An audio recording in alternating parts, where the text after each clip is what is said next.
अपीडा ने फिलीपींस और सेनेगल के लिए चावल निर्यात का पंजीकरण फिर से शुरू कर दिया है। यह खबर भारत के नॉन बासमती चावल निर्यात सेक्टर के लिए एक बड़ी और सकारात्मक खबर है। इससे वैश्विक बाजारों में नए मौके खुलते नजर आ रहे हैं, खास तौर पर ऐसे समय में जब एक तरफ इंडोनेशिया की स्वावलंबी नीतियां हैं, दूसरी तरफ वियतनाम के निर्यात में गिरावट देखने को मिल रही है और साथ ही भारत के पास रिकॉर्ड स्तर का उत्पादन भी मौजूद है।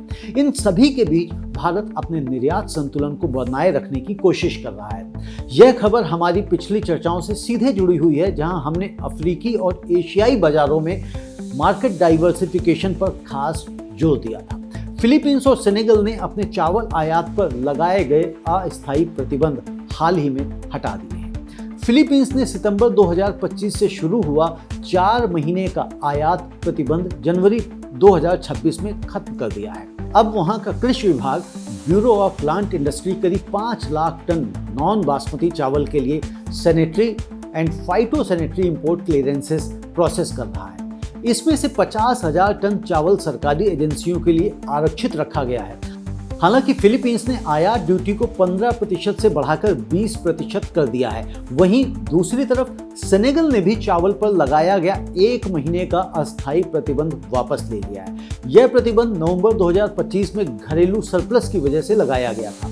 अब अपीडा ने तत्काल प्रभाव से दोनों देशों के लिए नॉन बासमती चावल के निर्यात पंजीकरण फिर से शुरू कर दिए हैं। सेनेगल के लिए रजिस्ट्रेशन कम एलोकेशन सर्टिफिकेट्स यानी RCAC फिर से जारी किए जा रहे हैं और फिलीपींस के लिए भी इसी तरह की प्रक्रिया बहाल कर दी गई है। इन फैसलों की मुख्य वजह है इन देशों में घरेलू स्टॉक मैनेजमेंट के बाद नए बफर स्टॉक की जरूरत और भारत से सस्ते और गुणवत्ता वाले चावल की बढ़ती मांग।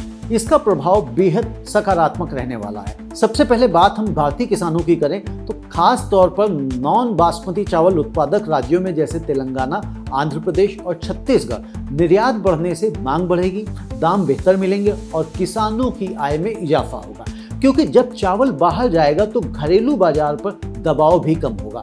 अब बात करते हैं मिलर्स और एक्सपोर्टर्स की। उनके लिए यह एक सुनहरा मौका है। नए ऑर्डर मिलेंगे, प्रोसेसिंग यूनिट्स चलेंगी और कैश फ्लो बेहतर होगा। MSME एक्सपोर्टर्स को इसका विशेष फायदा मिलेगा, जो हाल ही की सरकारी योजनाओं के तहत सस्ता क्रेडिट ले रहे हैं, क्योंकि फिलीपींस और सेनेगल जैसे बाजार बड़े वॉल्यूम वाले बाजार हैं। अब अगर कुल निर्यात की बात करें तो करंट फाइनेंशियल ईयर अप्रैल से अक्टूबर के बीच सेनेगल को पहले ही 4.12 लाख टन चावल निर्यात हो चुका है, जिसकी वैल्यू करीब $141.5 मिलियन यानी लगभग 1200 करोड़ रुपए है। यह आंकड़ा पिछले साल के मुकाबले कम था, लेकिन अब रिकवरी की पूरी उम्मीद है। वहीं फिलीपींस भारत के लिए एक प्रमुख इंपोर्टर रहा है, खरीदार रहा है वियतनाम के बाद। अगर वॉल्यूम बढ़ता है तो यह फैसला भारत के कुल नॉन बासमती चावल निर्यात को, जो 2025 में 15.15 मिलियन टन था, 10 से 15% तक का बढ़ावा दे सकता है।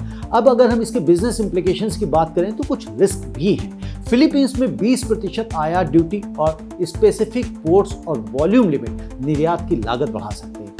ऊपर से वैश्विक बाजार में कीमतें अभी निचले स्तर पर ही हैं, जिससे प्रॉफिट मार्जिन पर दबाव रह सकता है, लेकिन अवसर इससे कहीं ज्यादा बड़े हैं। ये दोनों बाजार अफ्रीका और एशिया में भारत की मजबूत स्थिति को और मजबूत करेंगे, जहां भारत पहले से ही एक प्रमुख सप्लायर है। जैसे सेनेगल में करीब 70% चावल की मांग आयात से पूरी होती। अब ऐसे में एक्सपोर्टर्स को चाहिए कि वे तुरंत RCAC के लिए अप्लाई करें, SPS स्टैंडर्ड्स का पूरा पालन सुनिश्चित करें और लॉन्ग टर्म कॉन्ट्रैक्ट्स पर फोकस करें। इसके साथ साथ फ्यूचर हेजिंग और इंश्योरेंस का इस्तेमाल वो जरूर करें, ताकि कीमतों के उतार चढ़ाव से बचाव किया जा सके। दोस्तों, ये खबर भारत की एग्री एक्सपोर्ट नीति की सफलता को दिखाती है। जब जैसे ही प्रतिबंध हटते हैं, अपेडा जैसे संस्थान तुरंत रिस्पॉन्स देते हैं, जिससे एक्सपोर्टर्स का भरोसा बढ़ता है।